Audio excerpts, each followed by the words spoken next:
Hello. Thank you for inviting me. It's been a really nice couple of days here.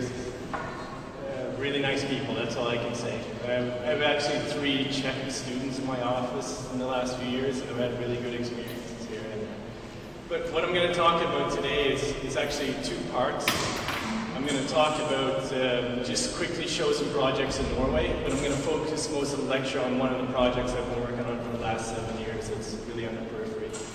Basically, a bit about my work. It's very personal, my work, so I'll tell you a bit about myself first so you can get to know me. I grew up in Canada, and then when I was going to architecture school, I left and I worked in Vienna, then I worked in Berlin, and then I went to do some projects in Russia with a human rights organization. So then suddenly, when I was doing my master's degree in architecture, I had an idea to travel around Northern Europe to see ecological communities, and I didn't have much money. So I started hitchhiking in Paris, and I made it to Amsterdam, and I thought it was a lot of fun. I kept hitchhiking and hitchhiking, and 9 months later I ended up hitchhiking all the way to Beijing. So it was quite the trip. And what had happened during that trip, I ended up one afternoon in Bergen, Norway, and it rains 250 days a year there, but that day for some reason it was sunny. And it's one of the most expensive countries in the world, so I think I had the most expensive beer in my life there. But I ended up deciding to move back in 1996, and I started my own practice. So a bit about the periphery, for example. My whole life has been a periphery because I didn't get an education in the same way as a regular architect did. I used my travels to get an architecture education, working in different offices. And when I moved to Norway, I noticed in Hans's maps there, half of the maps of Europe didn't even show, it was always cut off in Norway. So I'm really into periphery. I grew up on the outside of Canada, in the poorest part of Canada, with very little people, and then I ended up moving to a place that's not very seldom shown on the European Union map. Another thing that happened to me as well, being on the periphery, I was a foreigner, and my adopted country is Norway now, but I speak Norwegian now, but when I moved there, I didn't speak the language. I didn't have a contact network, for example. I didn't have a rich uncle that could give me a project. I started my own company when I was right out of school.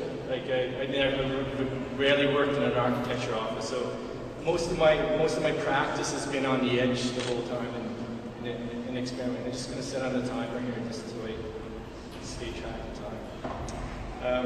But one of the first things I did, I was teaching at the Bergen Architecture School, and we couldn't find clients, for example. No one was going to come to me, speaking broken Norwegian and ask me to design an urban center. It was impossible. I was 26 years old at that time. And then what we had an idea, myself and a friend, we bought a piece of land about 2 hours away from Bergen. And the reason why we had to go so far away, because it was cheap. If we had to buy a piece of land in the city to do a project, we couldn't afford it. So all this started happening by accident. We built we started building a small cabin, and I wanted to put a lot of my ecological principles into this project. So we insulated it with recycled newspaper right here. And then as we were building it, for example, this project's been published quite a few places, and they always ask for the construction details. We had no construction details, so we were self-taught. This project was actually, it was quite much taller before we did it, but when I was in the room, I felt like it was too big, so we actually lowered the roof while we're there, and we're making all these changes. I'll just quickly go through these projects from Norway. This is the project built right now, and a lot of what I learned, for example, I put all these nails in myself, I did the corners, I did a bunch of windows that were too expensive, so I had to kind of redraw the whole thing, so it was all being done on the fly. We actually found out when we bought the site we weren't allowed to build on it, so there's all these mistakes that we're making. So this is just one little cabin that we built up in the woods. I was called a few years ago from Domus magazine. The Italian woman asked me how I kept it warm, and I said, we usually take a woman and a bottle of wine there because it's not heated. This is the project. But what I learned here is actually working on the periphery you're not working in a city where you have to relate to a building, you have to work with the landscape. So we actually worked around all the trees very, very closely to the terrain. This is another, we do some weekend cabins. This is a project I just finished with Snøhetta. They did a sculpture park, and I added an addition to the landscape that was an element of landscape that didn't exist. It was very flat, but this was at the highest point, so I called it the stair to nowhere. And another thing when I work on the periphery, I don't have the constraints of, like, the person that designed this building, putting a building next to it. It was different constraints. It was an urban constraint. But us here, we take measurements of the site, 10-centimeter contours of every project we do. So we know the site extremely well. So Ken Gokuma yesterday was talking about hints. These are one of my hints to you. Like, we know when we work in these pure landscapes, we're very careful. It was actually, I lost my clothes on the airplane there, so I'm wearing women's clothes that day. This is a winter camp we just finished in a ski hill in Norway. It's insulated with jeans, the pants, and it's the owner of all the ecological bakeries in Norway that owns this. Yeah. But this is very interesting. He owns an ecological bakery and eats all ecological food, very ecological cabin, but he drives to this place 250 kilometers each way every weekend. So it's kind of like, for me, even though there's a lot of love for this periphery, my choice is not to work in the periphery. I have to be very clear over this. My choice is, my first education is urban planning. I want to work in the city, but I was a victim of being a young architect. You get smaller projects when you're a young architect, but slowly right now, for example, we're doing projects in Cape Verde, Greece, and we're doing a very urban project in Istanbul. So it's more of my dream to work in urbanity, but it was just a mistake that I worked in the periphery. But what happens now, because I do work in the periphery, I get a lot of calls for people with these beautiful virgin sites that they know when we take on work in those areas that we do it very well. So I don't think the idea of working in periphery or in the city, I don't think there's very little difference. I think whatever task you take on, you have to do it very well. There's just some houses in the city I live in, and this is what Hans was saying right now. We've been doing a few. I live in a city of about 350,000 people, and we've actually got a very good reputation there now. And when they try to pick an architect, they usually come to us. And we have the periphery and the natural landscapes we work with. Also, I think it's very important that as an architect, I live near some urban center. It's 350,000 people, so there's a pool of clients that are willing to work together with me. So I don't think I could do, like, for example, what John's done way on the periphery, or Petter Zumthor's, for example. I think for me, it's like a dichotomatic role. I'm very in love with the nature, but at the same time I have this really nice dialogue with the city, so I'm quite lucky to work. This is a couple that moved outside of the city. They own this version of Spotify, and they have their office above and their house below. Yeah. There's some houses we're working on now it's quite in the center of the city in Bergen, on the hillside. Another one, the great-grandchild of Edvard Grieg, doing his house right now in the forest, just looking over the city. And this is one of the projects that we were asked to design a park, a stopping place in Norway, and it was the goal of the project was to attract tourists from around the world. And it seems to be working. I've met 10 people here during the seminar who've been at this project. And the idea, when we were up there doing the competition, it was almost like, it was extremely beautiful in this area. And it was one of the first sentences in my architectural thesis, my master's thesis, is sometimes for an architect, the hardest thing to do is not to build. And that was coming into my mind there at this project, that I thought the place was so beautiful that it didn't really need architecture. But at the same time, the project was to make a project in this virgin landscape.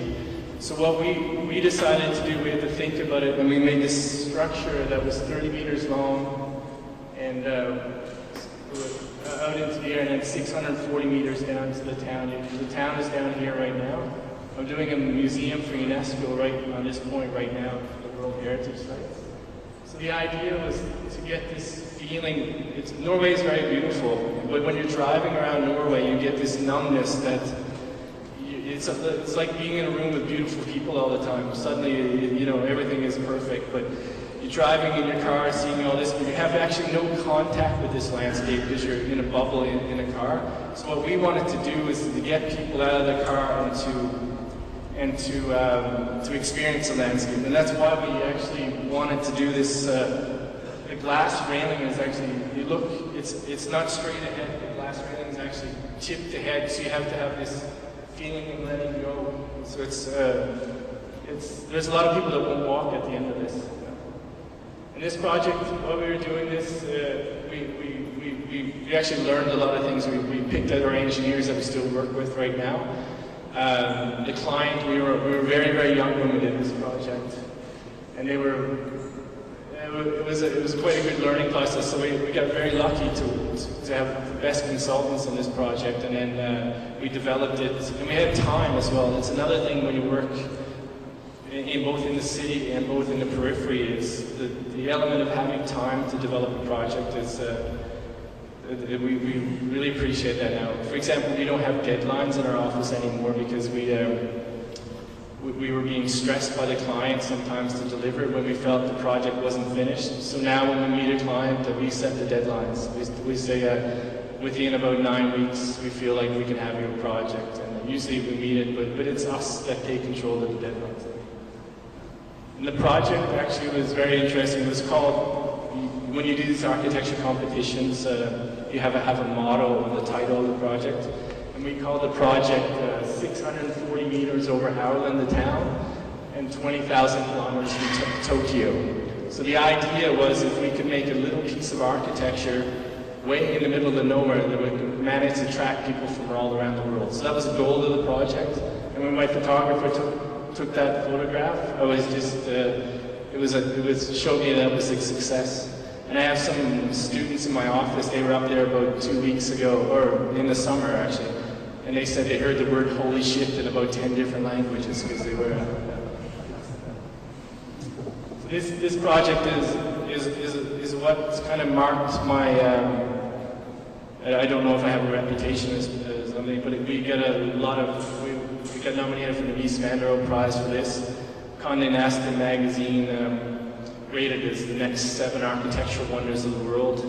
Huffington Post called me the top 5 architects in the world under 50. So by living far, far away, we noticed how the media could connect us to the real world in a way.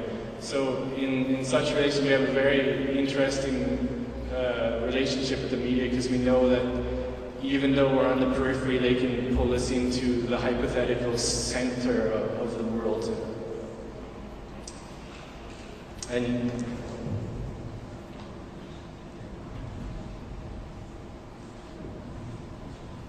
this project is called Fogo Island. It's on the east coast of Canada. New York's here, Montreal's right here. I grew up right in the middle, but the island we're working on the last 7 years is still 1 hour outside. So when I leave my house in Bergen, it takes me 37 hours to get there. So it's very, very far away from where I'm working. But at the same time, we can just quickly talk about the project. The goal of the project was to create a center for artists that they can come for 1 to 3 months and make artwork.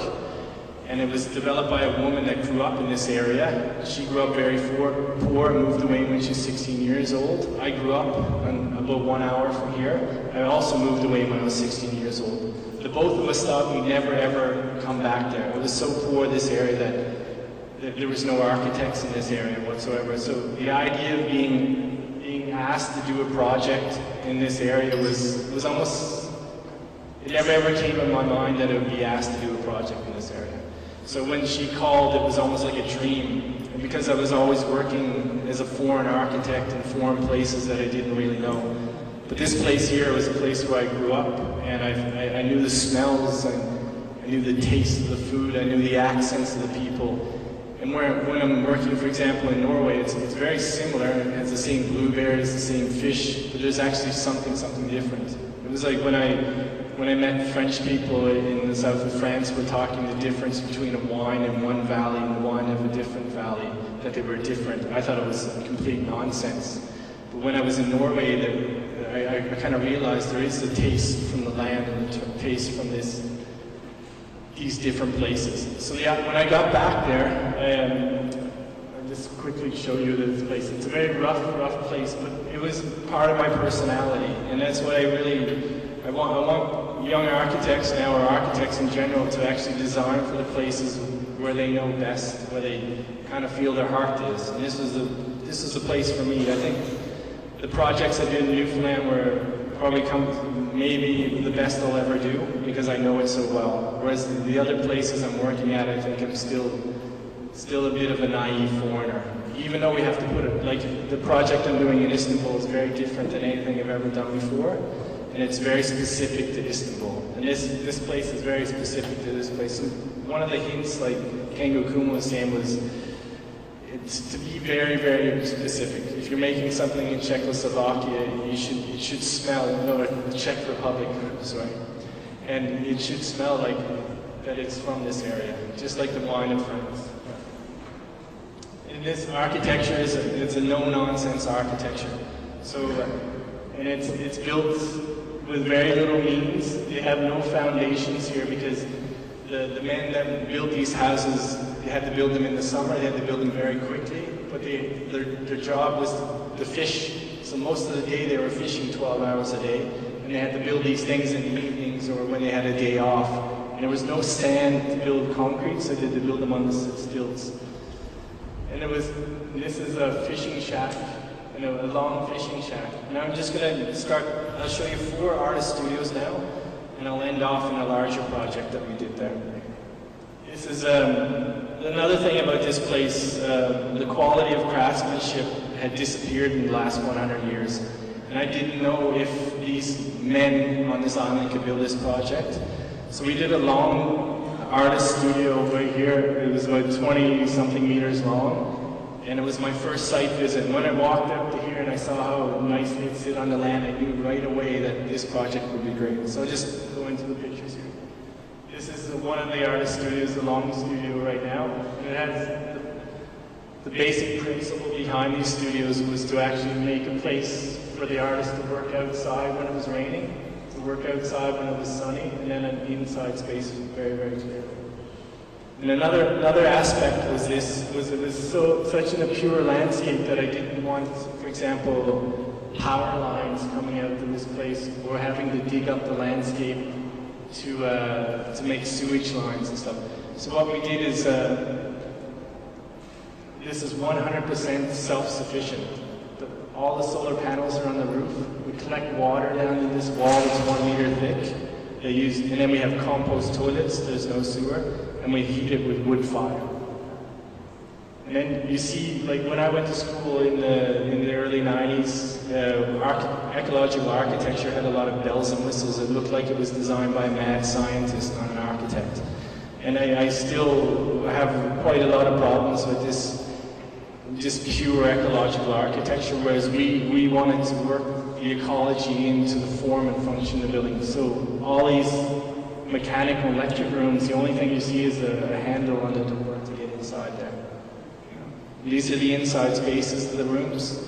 They're very, very simple, with skylights above. Every artist we talked to, they just wanted one big, large room that they could really make a mess of, and northern light inside, and just a little place you can make food, and we actually made a place you can sleep above. I just quickly click through some pictures. It's a difference from here. When I was looking at the work from RCR, where they were digging into the landscape, and Kengo Kuma sculpting the landscape. This landscape is millions of years old. You cannot destroy it, so that's why we had to be very light on the landscape here. Because if you destroyed it, it would take probably 1,000 years for it to repair itself. I did a tower studio on a peninsula. There's actually a walking trail around this area. So the tower actually, it's the northern lights of the artist on this side. The tower actually twists as the hikers walk around, so it follows you in the landscape. So this thing was actually, how do you work in a pure landscape in the periphery? You have no references, and that's when what I wanted was a vertical kind of a marker point on this island. It wasn't just a stiff, like a square, like modern architecture just pumps out squares all the time. But I wanted something that moved in the landscape quite subtly. So just walk around.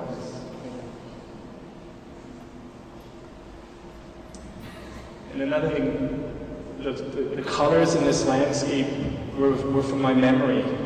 The colors of architecture, for example, from the houses were red, white, and yellow, very colorful in the landscapes. But there's never been a Newfoundland, for example, artist studio built.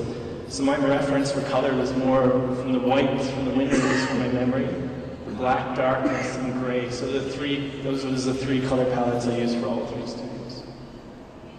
And talking about globalization, how do you make a project that's so far away? We've actually had a really, really good time doing this. I had 2 architects that lived in Canada from my office the whole 7 years. And they flew over and we built a model of this. And then when we went back, we sent back the model, 100 construction details. And then, these aren't academic people, so nobody ever looked at the construction details, so the carpenter built a scale model of the construction. And every time I was sitting at this table, listening to them, we never looked at the drawings. We're always looking at it. So it ended up being more of a countryside way of making things. They didn't make houses from plans ever from there. So I had to readapt the way of working it. I'll tell you a funny story. I'm going to have to swear now because of somebody else swearing. We were sitting here, and I had a question at the office about a measurement. So I opened my laptop and I Skyped back to the office, and I have a Hungarian in my office that is a bit of a computer voice. So I asked him, I said, Attila, can you take a measurement of the top terrace? And he's like, oh, it's 5.2 meters. And then I asked him another one, and he said, what's 4.3 meters? And then I hear the big fat carpenter at the end, he goes, what the fuck? Is that the computer doing that? Because he thought the computer was doing everything I was telling him.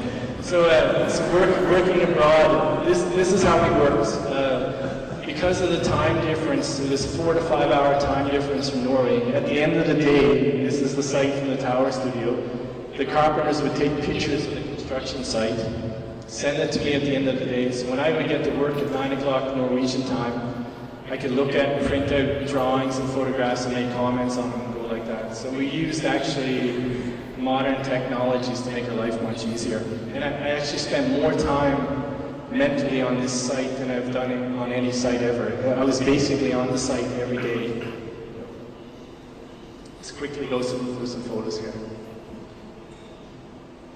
These are photos of Iwan Bond, the Dutch photographer. This is his girlfriend here, and this is Kate Newby that was preparing for the Biennale. So these artists come there for about 3 months, 2 to 3 months at a time. They get a scholarship to stay there. And this is a studio I did. It was the last studio I did. It was actually one of the most difficult because it was so innocent. I thought I went too far. I wasn't experimental enough. It was built for a writer, the purpose of being a writer. But during the process, we actually added a bridge to it, and the client wanted to call it the Bridge Studio. It looks like concrete, but it's actually white, gray stained wood. It's in the interior. And the director of the National Gallery in Canada is quite a good art historian and writer. And he visited the project, and as soon as he stepped in the door, he didn't know it was called a writing studio. He said, here, I want to write a book. So it was quite a compliment. The Squish Studio, the last of the 4 studios we've been working on. So what these little structures are actually little, I don't know if you've heard the word punctuation mark. It's small punctuation marks on the landscape. This point right here was very important to me. It's the most northern point in Newfoundland. And the fishermen would leave here fishing. And sometimes they would freeze to death while they were away. So the wives and the children from Fogo Island would stand on this point looking. And there's lots of songs about this area, let's check the time here.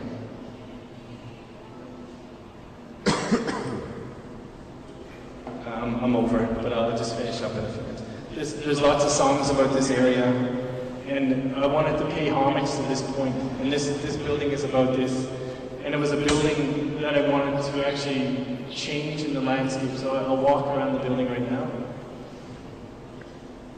And I wanted to change with the light, for example. The whiteness of the light would change all the time. And the winter, it was amazing. It's powerful waves, like 5-6 meter high waves crashing in. And some of the artists that are working there actually, they said they can't work sometimes because it's always changing the landscape. So they had to put curtains up a few times just to be able to concentrate. I'm going to end off, use about 5 minutes, if it's okay, just to talk about the last project. So this woman moved back to the island, and she created a foundation, and these artist studios didn't really make money. There's 2,500 people living on the island, and what we wanted to do was make some type of architecture that would attract economy and then give local people jobs. So we decided to make a hotel with an art gallery, a restaurant, and a sauna on the roof. This is pictures again from Yuan when we were there this summer. The room, there's 29 rooms here. There's an art gallery, and the restaurant looks to the west. And then what we did here is we took all the services outside and put them, we have all this building here is actually designed with a perfect angle for solar panels. We were working together with engineers, and we were making our designs, and every time we talked to them, they'd tell you, oh, you have to change it like this. So before I designed this second building with all the utilities, I went directly to the engineer and said, how many square meters of solar panels we need, which angle? And we had 250 square meters of solar panels on a certain angle, and I designed the building out from the parameters of the engineer. This is the restaurant looking to the western sunshine. And then you see how closely we work with the landscape in both situations. We had a meeting with the builders. There was 200 people that built this from the island. And we had a meeting. We built a wooden platform around the whole site. And the woman, she's very strong personality. She said, if you kill one blueberry, I will kill you. So she wanted to, right? So you see here, what will happen, this building will probably last, if we're lucky, 100, 200 years. The land, then it'll be removed, but when it's removed, the landscape will be exactly the same it was.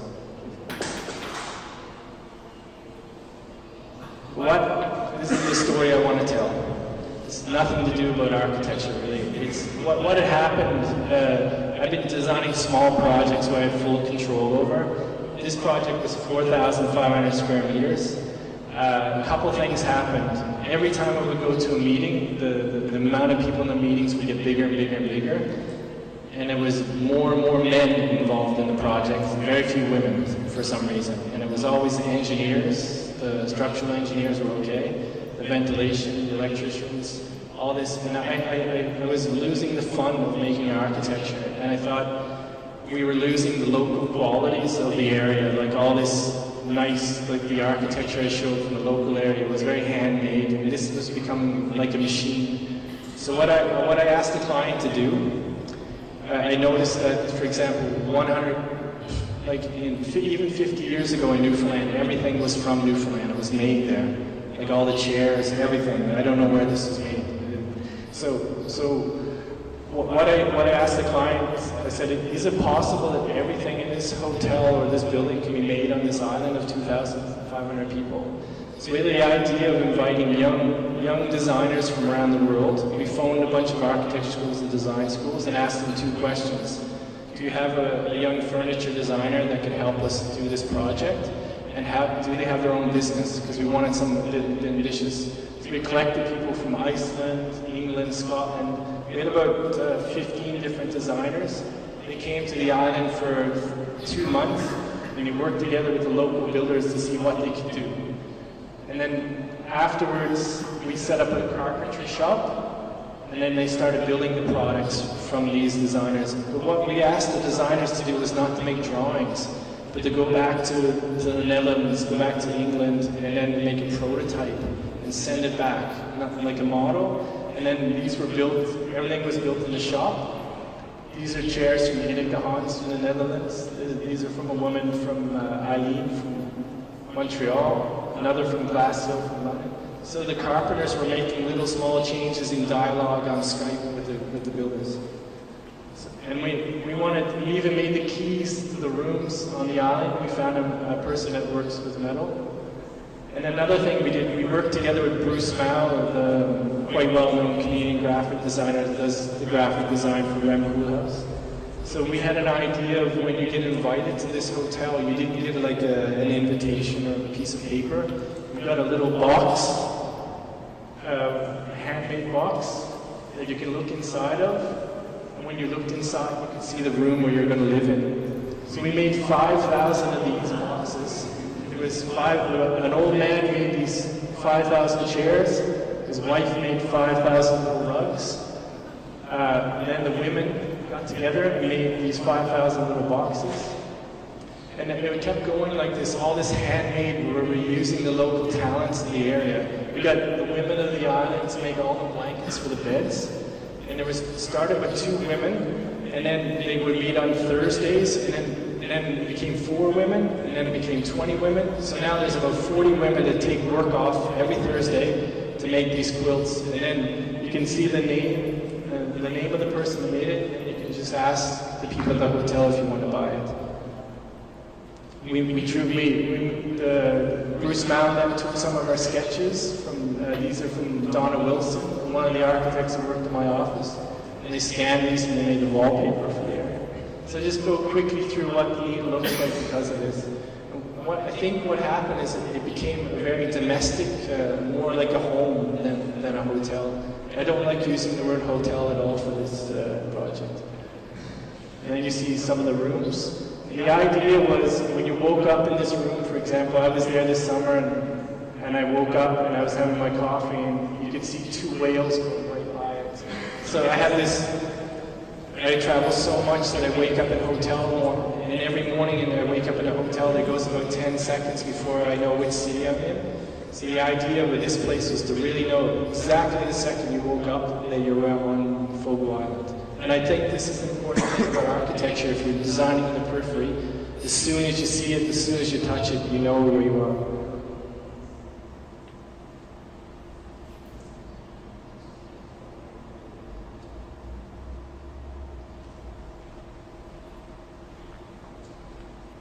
That was it.